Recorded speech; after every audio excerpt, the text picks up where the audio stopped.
Hello मैत्रिणींनो, तुम्ही बघताय उपवासाची इडली। आता इडली म्हटल्यानंतर उपवासाला कोणती चालते, तर मी लवकरच व्हिडिओ अपलोड करणार आहे। तर त्याच्यासाठी तुम्ही हा व्हिडिओ पाहिल्यानंतर चॅनलला सबस्क्राईब करून ठेवा।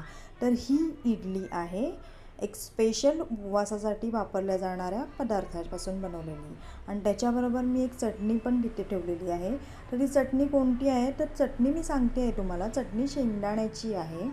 उपवासाला फक्त शेंगदाण्याची आमटी, शेंगदाण्याची चटणी चालते मिरची टाकून, बाकी त्याच्यामध्ये एक्स्ट्रा असं काहीही वापरलेलं नाही आहे। तर याची रेसिपी पूर्ण मी अपलोड करणार आहे लवकरच, तर त्याच्यासाठी तुम्ही सबस्क्राईब करून ठेवा।